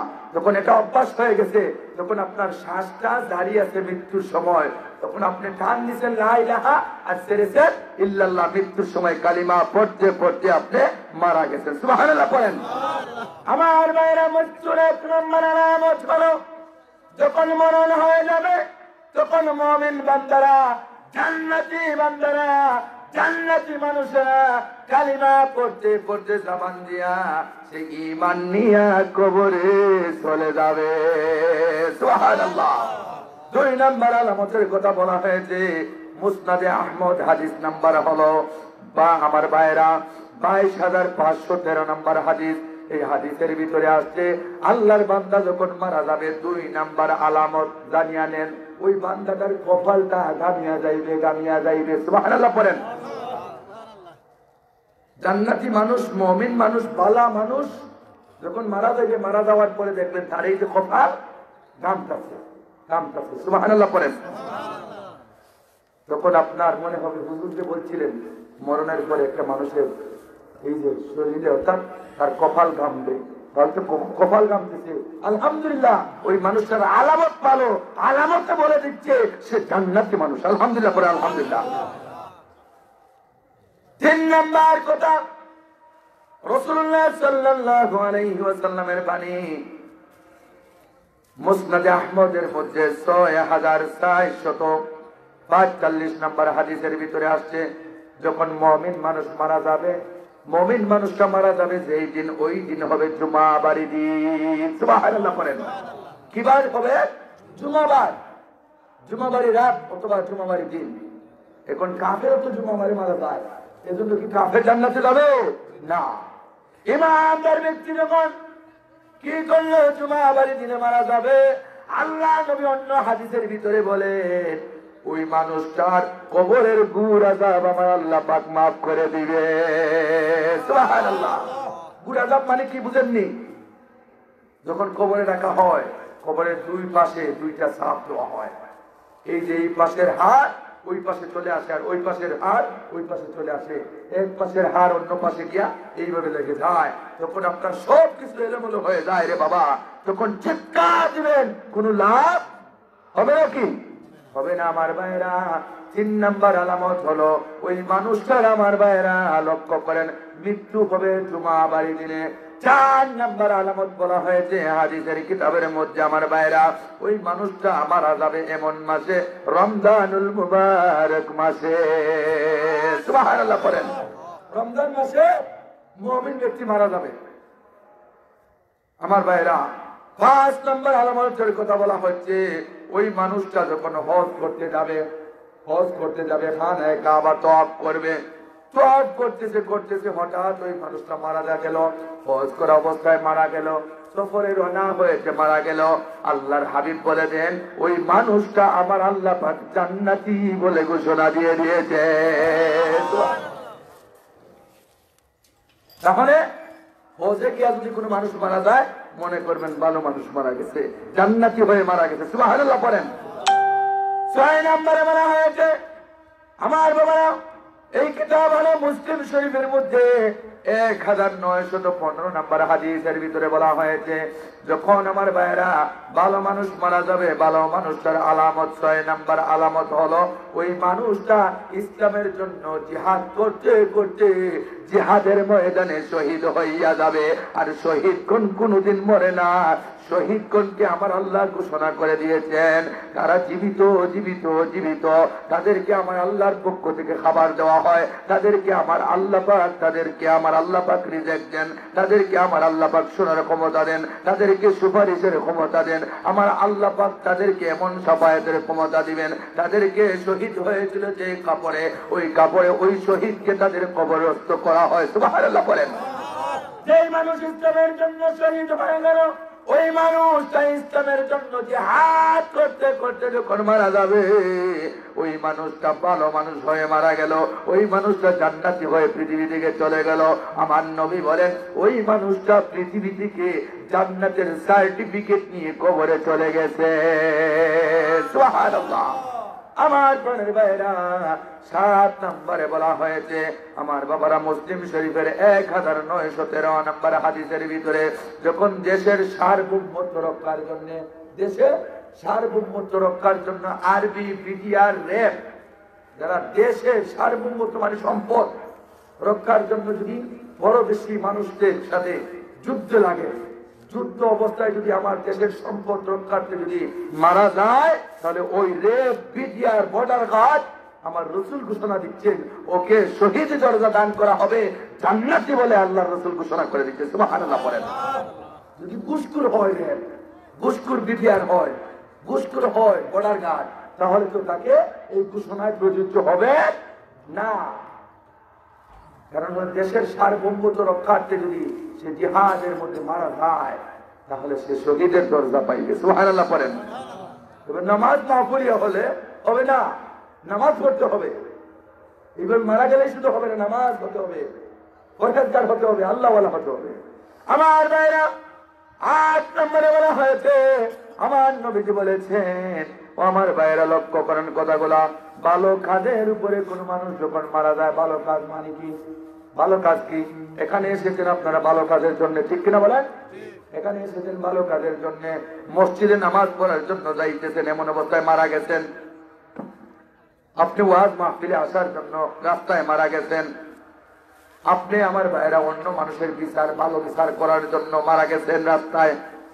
তখন আমার নবী বলেন ওই মানুষটা ভালো কাজের উপরে ইস্তেকামাত করেছে, ওই মানুষটা ভালো কাজের উপরে মারা গেছে, ওই মানুষটার আলামত নাম্বার 8 নাম্বার হলো ওই মানুষটা পৃথিবী থেকে জান্নাতের সার্টিফিকেট নিয়ে মারা গেল। সুবহানাল্লাহ। আমার ভাইরা গভীর মনোযোগ। 9 নম্বরে আমার নবীজি বলেছেন আমার ভাইরা, রোজা অবস্থায় যদি কোনো মানুষ মারা যায়, কোন অবস্থায়? রোজা অবস্থায় যদি কোনো মানুষ মারা যায়, তাহলে ওই মানুষটা জান্নাতের সার্টিফিকেট নিয়ে মারা গেল। আমার ভাইরা, আমার নবী ঘোষণা করেন রোজা অবস্থায় যদি মারা যাও রে ভাই, আল্লাহ রাব্বুল আলামিন কিয়ামত পর্যন্ত আপনার আমলনামায় একটা সদকায়ে জারিয়া আপনাকে জারি করে দিবেন। আপনি রোজা অবস্থায় রোজা মুখ লইয়া মারা গেছেন, আমার নবী বলেন ওই উম্মতটা পৃথিবীতে যতদিন এই কালিমার পতাকা চলবে, রোজা চলবে, রমজান চলবে, নামাজ চলবে, আল্লাহর গুণগান চলবে, কিয়ামত পর্যন্ত কবরে তাকিয়া তাকিয়া প্রত্যেক বছর রোজার ভাগ ওই মানুষটার আমলনামার ভিতরে আমার আল্লাহ কিয়ামত পর্যন্ত দিতেই থাকবেন, দিতেই থাকবেন। সুবহানাল্লাহ। তাহলে রোজা অবস্থায় মারা গেলে ভালো মত হইল। সুবহানাল্লাহ পড়েন। আমার ভাইরা, 10 নম্বরে বলা হয়েছে নেক আমল অবস্থায় কোন মানুষ যখন মৃত্যুবরণ করে, এটা মুসনাদে আহমদ আমার ভাইরা 2181 নম্বর হাদিস থেকে বলতেছি। আল্লাহর নবী বলেন আমার ভাইরা, আমার বাবারা, নেক আমল বলতে কি? নামাজ পড়া অবস্থায় মারা গেছেন, নামাজ পড়া অবস্থায় মারা গেছেন, কুরআন তেলাওয়াত করা অবস্থায় মারা গেছেন, এই মাহফিলে বসে বসে আলোচনা শুনতেছেন, মারা গেছেন নেক আমল অবস্থায়। সুবহানাল্লাহ বলেন। আলামত নম্বর কত? 10। যখন ভালো কাজ অবস্থায়, নেক আমল অবস্থায় মারা গেছেন, আমার নবী বলেন দুনিয়া থেকে জান্নাতের সার্টিফিকেট নিয়ে মারা গেলেন। সুবহানাল্লাহ বলেন। 11 নম্বর কথা রাসূলুল্লাহ বলছেন, আল্লাহর হাবিব বলে দিচ্ছেন প্লেগ রোগে, বুখারী শরীফের হাদিস, এটা 2830 নম্বর হাদিসের ভিতরে এসেছে, সহিহ বুখারীর কথা। কোন মানুষ যখন প্লেগ রোগে মারা যায়, করোনায় রোগে মারা যায়, কলেরা রোগে মারা যায়, আল্লাহর নবী বলেন ওই মানুষটা দুনিয়া থেকে জান্নাতের সার্টিফিকেট নিয়ে মারা গেল। সুবহানাল্লাহ। অনেক মানুষ আছে না, ক্যান্সার হয়ে গেছে, সে ভাবতেছে হায় হায়, আসলে দুনিয়াতে তার শাস্তি দিয়ে নিচ্ছেন আল্লাহ। পাপ করছো, ক্যান্সারে বুক করো, কষ্ট পাও, ছাতিতে পড়াইয়া তারে গড়াইতে গড়াইতে 6 মাস গুনাহ করছো, গুনাহগুলো আস্তে আস্তে মোচন হচ্ছে। সুবহানাল্লাহ পড়েন। ক্যান্সারে মারা গেলে আপনি সৌভাগ্যশীল। কেন? আমার বাবারা, আল বানাত নামক একটা যুবক মারা গিয়েছিল বহুদিন আগে। আপনারা ইউটিউবে ফেসবুকে দেখেছেন। আল বানাত এমন ধনাত্মক একজন ব্যক্তি ছিল, যুবক ছিল, তার সম্পদের অভাব ছিল না। সে দেখা যায় ওই আল বানাত মারা যাওয়ার আগে আমার বাবারা তার সম্পদ গুলা এতিম ইয়েসির বিধবা অসহায় মানুষের কাছে বন্টন করে দিয়ে গেছে। তারপরে সে মারা যাওয়ার সময় আল্লাহর কালাম জবান থেকে উচ্চারণ করতে করতে করতে করতে সে কালিমা পড়তে পড়তে মারা গেছে। সুবহানাল্লাহ পড়েন। আমার প্রাণের ভাইরা, তাহলে কোন মানুষ যদি রোগে আক্রান্ত হয়ে মারা যায় তাহলে মনে করবেন না আপনি কষ্ট পাইয়া জাহান্নামে হয়ে মারা গেছেন। এটা কাউকে দোষ দেওয়া যাবে না, কারণ হলো আজরাইল কাউকে বুঝতে পারে না। এই জন্য আপনার আল্লাহ একটা উসিলা লাগাইয়া মৃত্যুবরণ ঘটান, যাতে প্লেগ রোগ হয়, ক্যান্সার রোগ হয়,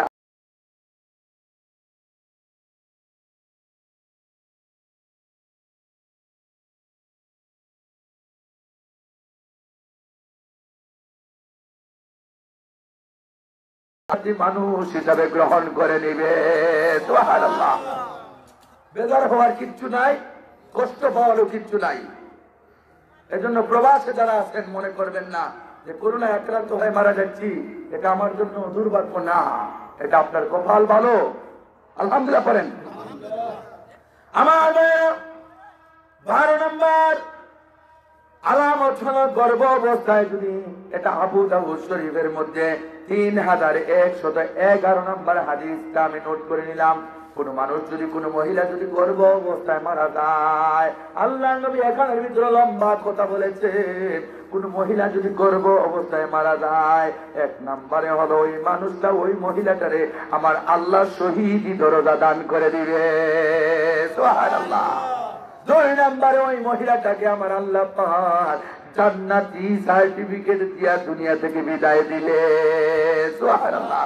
3 নম্বর কথা হলো ওই বাচ্চাটা, যেই বাচ্চাটা দুনিয়ার জমিনে আসবে, ওই বাচ্চাটার হেফাজতের দায়িত্ব আমার আল্লাহর কুদরতি হাতের মধ্যে আমার আল্লাহ তুলে নিবে। সুবহানাল্লাহ। আমার বন্ধুগণ, তাহলে গর্ভবতী অবস্থায় যদি কোনো মহিলা মারা যায় তাহলে দুনিয়া থেকে 12 নম্বর আলামত হলো সেই মহিলাটা জান্নাতি হয়ে দুনিয়া থেকে চলে গেল। সুবহানাল্লাহ পড়েন। আমার বাইরে গভীর মনোযোগ। এখন আসি খারাপ কিছু আলামত। ভালো আলামত শুনলাম 12টা, এখন খারাপ মৌত আছে না? এখন খারাপ মৌত মানে জাহান্নামী হয়ে দুনিয়া থেকে যাবে না। এই আলামত যার মধ্যে পাওয়া যাবে মনে করবেন তার ভাগ্য তেমন একটা ভালো না। এটা আমি সম্পূর্ণ হাদিস থেকে নোট করছি, শর্ট করে বলে দিচ্ছি আপনাদেরকে। ভালো মৌতের আলামত কয়টা বলছি? 12টা। এখন আসেন খারাপ মৌতের আলামত হলো প্রায় এখানের ভিতরে 9টা আমি নোট করেছি। 9টার মধ্যে 1 নম্বর খারাপ মৌত, নিজের সম্পদ রক্ষা করতে গিয়া, এটা তিরমিজি শরীফের 1421 নম্বর হাদিস। নিজের সম্পদ, আপনার বাবার সম্পদ রক্ষা করতে গিয়া আরেকজনের লোকে মায়ের হইয়া মারা গেছেন, এতে আপনি বালা মৌত না। এটা, এই সম্পদ আপনি চোখটা বন্ধ করেন, শেষ। এই সম্পদ আপনার ছেলে মেয়েরা বন্টন করে নিয়ে যাবে। এই সম্পদ আপনার না, কার সম্পদ নিয়ে তুমি মারামারি করতেছ?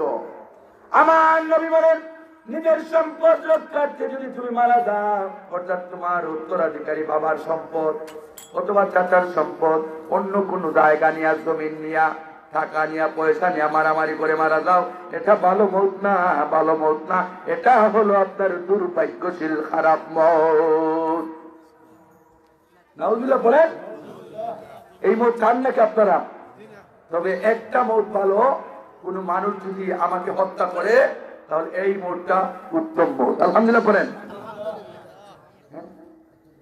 আলহামদুলিল্লাহ। লস্করি সাহেব চলে আসছেন, লক্ষ্য করেন কথাগুলা। আমি শর্ট করে বলে দিচ্ছি খারাপ মৌতের কথা। আমার ভাইরা 2 নম্বর আলামত হলো আত্মহত্যা করে। আত্মহত্যা বুঝেননি? চকিনার জন্য সাগর মরে, হ্যাঁ, আকাশের জন্য নদী মরে, রিয়ার জন্য রাজা মরে, 5 লাইয়া, 20 খাইয়া, হারবিক খাইয়া এই মানুষ মারা গেলে আল্লাহর জান্নাত নয়, জাহান্নাম নয়, এমন এক অবস্থান হয় জান্নাত জাহান্নাম নয়। এই আমার ভাইরা জাহান্নামের মধ্যখানে শাস্তি অবস্থায় মরতে থাকে। হাদিসের কিতাবের মধ্যে এসেছে কোন মানুষ যখন আত্মহত্যা করে বিষ পান করে মারা যায়, যখন ফাঁসি লটকাইয়া ওই রশি লটকাইয়া তীরের মধ্যে ফেনের মধ্যে রশি লটকাইয়া যখন মারা যায়, ওই মরণটা ভালো মত নাই। আমার নবী বলেন ওই অবস্থায় কিয়ামত পর্যন্ত সে গলার মধ্যে রশি লাগাইবে আর বিষ পান করবে, মারা যাইবে, জীবিত হইবে, মারা যাইবে। এটা শাস্তি দিতে থাকবে।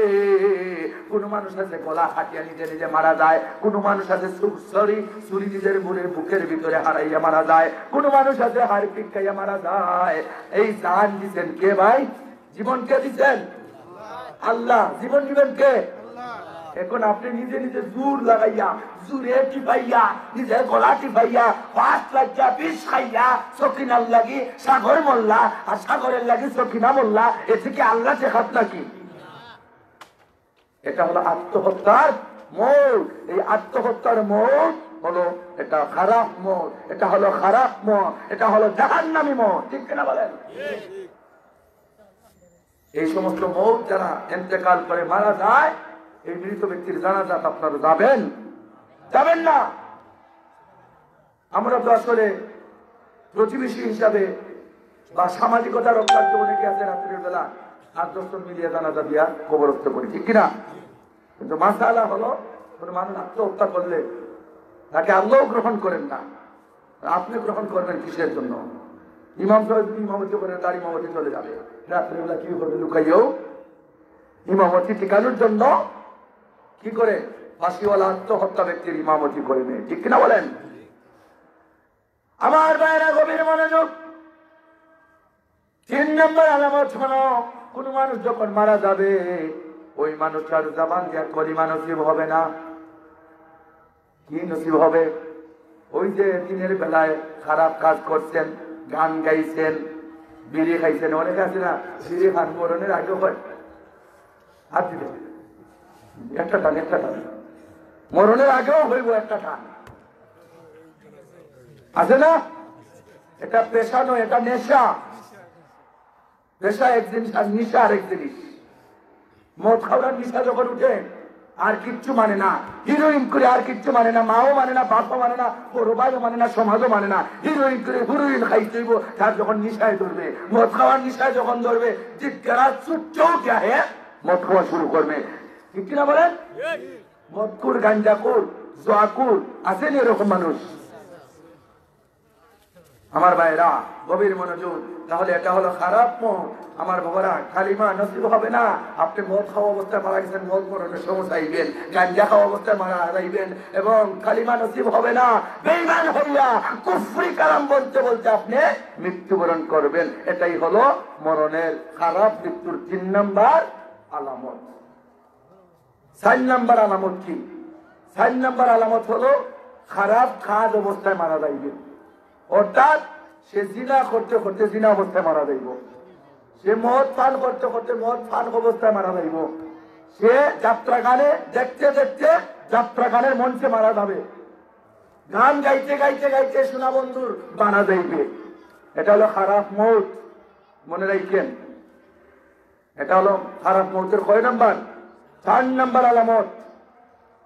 কিচ্ছা কাহিনী বলতে পারতাম, কিন্তু এইগুলা দরকার, ঠিক না বাবারা? 5 নম্বর আলামত, কবিরা গুনাহ অবস্থায় মারা যাবে। কবিরা গুনাহ কাকে বলে বন্ধু? জানার দরকার আছে নি? 1 নম্বর কবিরা গুনাহ হলো আমার ভাইরা মিথ্যা কথা বলা, মিথ্যা কথা বলতে বলতে মারা যাবে। 2 নম্বর কবিরা গুনাহ হলো মা বাবার অবাধ্য হওয়া। এরকম আসেনি সন্তান, মা বাবা বলেন এইদিকে যাইও না, আমরা এইদিকে যাই, ঠিক কিনা বলেন? 2 নম্বর কবিরা গুনাহ হলো মা বাবার অবাধ্য হওয়া। 3 নম্বর কবিরা গুনাহ হলো আমার ভাইরা এই দাড়িটা শেভ করা। বুঝেননি? দাড়ি যারা কাটেন, শেভ করেন, 24 ঘন্টা কবিরা গুনার মধ্যে লিপ্ত থাকেন। এমন অবস্থায় যদি যুবক ভাইরা মারা যান, তাহলে এটা পালা মৌত না, বালা মৌত না। আমার নবী বলেন এটা হলো খারাপ মৌত। কবিরা গুনাহ করা অবস্থায় তোমার মৃত্যু হইল, আমার নবী বলেন এটা বালামত না, বালামত না, এটা জাহান্নামী মত। এজন্য বাইরে মুখটার মধ্যে দাড়ির মধ্যে শেভ করবেন না, দাড়ির মধ্যে কুল লাগাইবেন না, দাড়ির মধ্যে দাড়ি উঠতেছে দাড়ি উঠতে দিবেন, দাড়ি উঠতে দিবেন, তাহলে কবিরা গুনাহ থেকে আল্লাহ পাক হেফাজত করে আপনাকে মুমিনের খাতারে তুলিয়া নিবে। সুবহানাল্লাহ। আমার বর্তমান তাহলে কবিরা গুনাহ আপনারা বুঝছেন? দাড়ি শেভ করা যাবে? দাড়ি শেভ করা যাবে না। দাড়িটা ফালাইবেন না দয়া করে, দাড়িটা রাইখা দিবেন। আমার যুবক ভাইরা আস্তে আস্তে লম্বা করবেন, খাটো করে রাখেন, আস্তে আস্তে লম্বা করবেন। এরপরে আসিয়া মনে পড়ে একটা কথা আমি না বললেও হয় না। একজন ভার্সিটির ছেলে বিয়া করছে মাদ্রাসা পড়নেওয়ালা একজন আলেমাকে। বিয়া করার পরে বাসের ঘরের মধ্যে গেছে, বাসের ঘরে গেছে, যাওয়ার পরে বাসের ঘরের মধ্যে কলেজের ছেলে আর মাদ্রাসার মেয়ে। যখন তারা শুকরানা নামাজ পড়ছে সুন্নত তরিকায় মেয়েটা পন্থা অবলম্বন করছে, অবশেষে ফজরের আগেই ঘুম ছাড়ছে। ঘুম ছাইরা মেয়েটা গোসল করছে, স্বামীরে জাগ্রত করিয়া দিছে। জাগ্রত করিয়া দিছে, স্বামীরে বলে তুমি গোসল করো গিয়া, গোসল করিয়া ফজরের নামাজ পড়ার জন্য প্রস্তুত হয়ে যাও। ছেলেটা কি করছে? গোসল করছে মেয়ের কথায়। আলহামদুলিল্লাহ বলেন। এজন্য সব থেকে বড় সম্পদ হলো একজন নেককার স্ত্রী পাওয়া। সুবহানাল্লাহ বলেন। এই স্ত্রীটা কি করলো? বাসর করে ছেলেটার নামাজ পড়ার জন্য আগ্রহ জাগালো। তারপরে কি করছে জানেননি? দেখেন সে ইশারা ইঙ্গিতে কথা বুঝাইতেছে। এই মহিলাটা আলেমা আর সে মাস্টার ডিগ্রি ফার্স্ট ছেলে ভার্সিটি।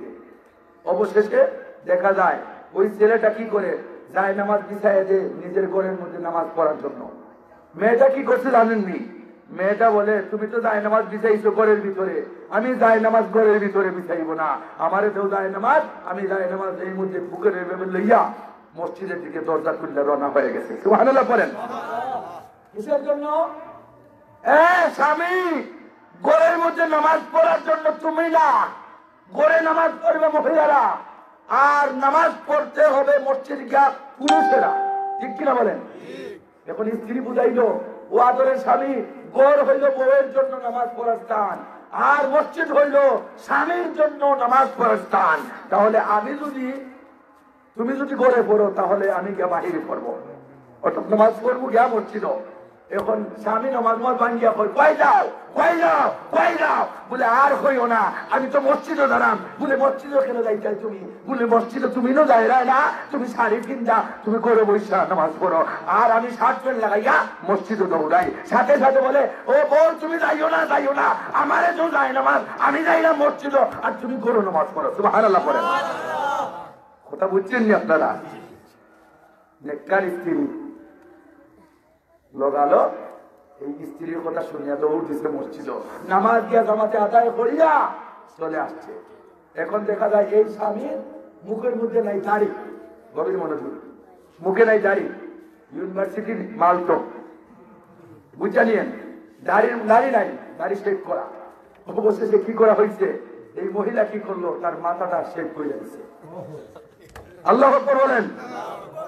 মাথার মধ্যে চুল হলো মহিলাদের ভূষণ, আর পুরুষের ভূষণ হলো দাড়ি। দাড়ি হলো পুরুষের ভূষণ। দাড়ি যারা কাটবেন এরা মহিলা, আর দাড়ি যারা রাখবেন এরা পুরুষ। আর যারা দাড়ি নাই, আমার ভাইরা বেজার হবেন না, আপনাদের কদমে বেজার হওয়ার জন্য বলি নাই কথাগুলো। বেজার হচ্ছেন? দাড়িটা রাখবেন পুরুষ সাজবেন, আর দাড়ি কাটবেন মহিলা সাজবেন। ঠিক কিনা বলেন? ওই মহিলা উল্টা বুঝাইল।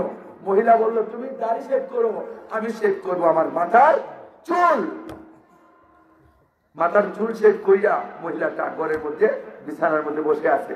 এমন অবস্থায় গিয়া যখন সামনে তার মাথা থেকে কি হলাইছে, ওই পর্দাটা সরাইছে, সরাই ইন্না লিল্লাহি ওয়া ইন্না ইলাইহি রাজিউন। কিতা হরছইতা? বলে কিতা হরতাম, তোমার তো লাগা দাড়ি হইলে তোমার ভূষণ, আর মহিলাদের ভূষণ লাগা চুল। তুমি যেহেতু দাড়ি রাখো না, আমিও চুল রাখতাম না, আমিও ডেইলি সেই পড়বো, আমিও সকালে একবার বিকালে একবার কুল লাগাইয়া সেই পড়বো, তুমিও লাগাও আমিও লাগাই, সমানে সমান।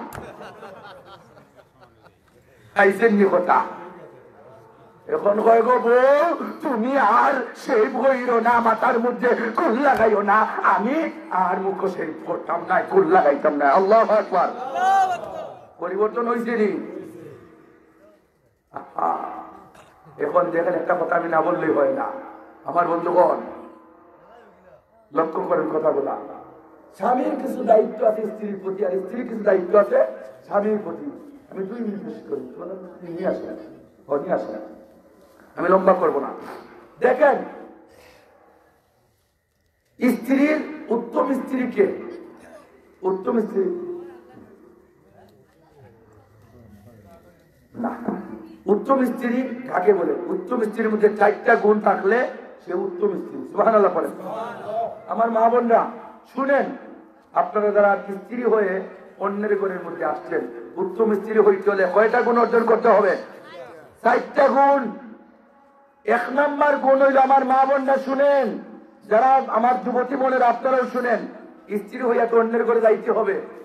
আপনারা বাবার ঘরে চিরদিন থাকতে পারবেন না, তাহলে উত্তম গুণটা অর্জন করেন। 1 নাম্বার গুণ হলো, রাসূলুল্লাহ বলছেন 5 ওয়াক্ত নামাজ সঠিক সময়ে আদায় করেন, উত্তম স্ত্রীর 1 নাম্বার গুণ। সুবহানাল্লাহ পড়েন। 2 নাম্বার গুণ হলো, উত্তম স্ত্রীর ওই স্ত্রীটা রমজানুল মুবারক মাসের 30টা রোজা রাখবে। সুবহানাল্লাহ পড়েন। 3 নাম্বার গুণ হইল উত্তম স্ত্রী, আলহামদুলিল্লাহ, নারে তাকবীর, নারে রিসালাত, প্রধান অতিথি সাহেবের আগমন, শুভেচ্ছা স্বাগত, লস্কর সাহেবের আগমন, শুভেচ্ছা স্বাগত, আলহামদুলিল্লাহ।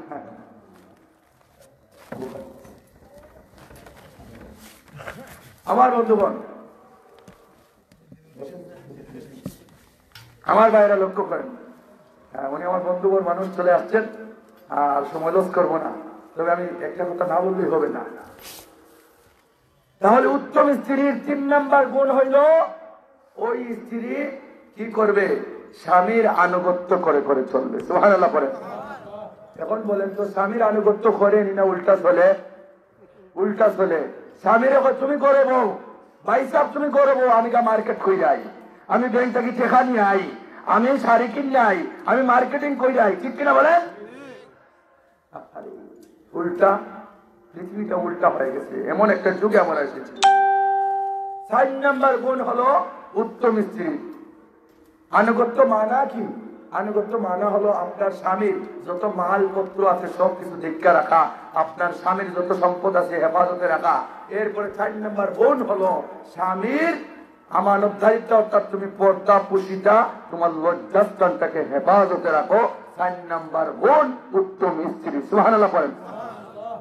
এখন যদি 4 নাম্বার গুণ, অর্থাৎ দেখবেন স্বামী থাকে প্রবাসে, স্ত্রী একা একা টেলিফোনে রং নাম্বারে কথা হইতে হইতে পরকীয়ায় লিপ্ত হইয়া যায়, ঠিক কিনা বলেন? পরকীয়ায় লিপ্ত হইয়া ওই সিলেট ডাকাত ওই ছেলের সাথে দেখা হইয়া ওই বিদেশি বাইরে ফালাইয়া দেখাইয়া বাইরে আট ধইয়া ফালাইয়া যায়, ঠিক কিনা বলেন? এই সমস্ত মহিলা হলো দাইয়ুস, দাইয়ুস, দাইয়ুস, 1 নম্বরের দাইয়ুস, ঠিক কিনা বলেন? এখন 4টা গুণ অর্জন করলে উত্তম স্ত্রী হওয়া যাবে, আর 5টা গুণ অর্জন করলে উত্তম স্বামী হওয়া যাবে। উত্তম স্বামী কারা, এটা বললে আমি শেষ করে দিচ্ছি। ও আমার ভাইরা, উত্তম স্ত্রী যদি অর্জন করতে হয় 4টা গুণ, আর 4টা গুণ উত্তম স্বামী। উত্তম স্বামীর 1 নম্বর গুণ হইল, আপনি যা বাহিরে গিয়া খাইবেন তাই স্ত্রীর জন্য মশা বললা বাড়িতে নিয়ে আসবেন। আপনারা আনেননি? বাবির জন্য আনেননি? আপনারা বাবির একটু ঠকা দেন, বুঝছেন? আমরা তো আসলে দাওয়াত খাই বড় বড়, আমরা নিজেই নিতে পারি না। আমাদেরকে তো বড় বড় রুশ খাওয়ান আপনারা, আমরা নিজেরাই নিতে পারি না। কিন্তু রাসূলুল্লাহ বলছেন উত্তম স্বামী হলো সেই উত্তম স্বামী যে বাহিরে যা খাইবে নিজের স্ত্রীর জন্য তা মশা বললা কিছু নিয়ে যাবে। সুবহানাল্লাহ পড়েন। 2 নম্বর গুণ হলো উত্তম স্বামী, সে যত টাকার পরিমাণে কাপড় পরিধান করবে, কিনবে। আমি 1000 টাকা দিয়ে কাপড় কিনলাম, আমার স্ত্রীর জন্য 200-250 টাকা দিয়ে শাড়ি কিনলাম, তাহলে এটা হলো না। আমি যা টাকা দিয়া কাপড় পরিধান করেছি, কিনে নিয়েছি, আমার স্ত্রীর জন্য অন্তত 50 টাকা বলন দিয়েও তার জন্য একটা শাড়ি কিনে আনবো। আলহামদুলিল্লাহ বলেন। রাসূলুল্লাহ বলছেন 3 জায়গায় মিথ্যা কথা বলা যায়, এর মধ্যে একটা জায়গার নাম আমি বলি আপনাদেরকে। এক জায়গা হলো, এটা হাদিস, ইবনে মাজার হাদিস। এক নম্বর জায়গা হলো আমার পাশের ঘরের চাচা ধনী কোটিপতি, উনি 10,000 টাকা দিয়ে ওনার স্ত্রীর শাড়ি দিচ্ছেন। আমি গরিব মানুষ, আমি 1,000 টাকা দিয়ে শাড়ি কিনে আনতে দিতে পারি না। এখন কি করা? আমি 500 টাকা দিয়ে আনিয়ে দিচ্ছি। মানে আমার স্ত্রীর আমি সন্তুষ্ট করতাম পারলাম না। কি তার দেয়? 500 টাকা দিয়ে আমার শাড়ি দিছো, ওই ঘরের বাচ্চা 10,000 টাকা দিয়ে দেখি তাই তোর বউরে শাড়ি দিছ, এটা নাও, এটা দরকার নাই আমার। এরকম বউ আছে না? কিন্তু আমার রসুল বলেন একমত অবলম্বন করো। এখানের মধ্যে কি তুমি কি করো? ফুটপাত থেকে 250 টাকা দিয়ে শাড়ি কিনো, আলহামরা মার্কেটের একটা ব্যাগ কিনো, আর যেখানে মধ্যে মূল্য ঢুকাইলে ওই মূল্যটা তুল্লা নিয়া এখানের মধ্যে 5,000 অথবা 10,000 লেখা ভোর সামনে না চাইরা দাও, এই নাও আলহামরার শাড়ি। আলহামরা মার্কেটের শাড়ি আর 10,000 5,000 টাকা মূল্য, আর কোন মাথা আছে নি? রাসূলুল্লাহ বলেন এখানের ভিতরে মিথ্যা কথা বলা জায়েজ আছে। কেন?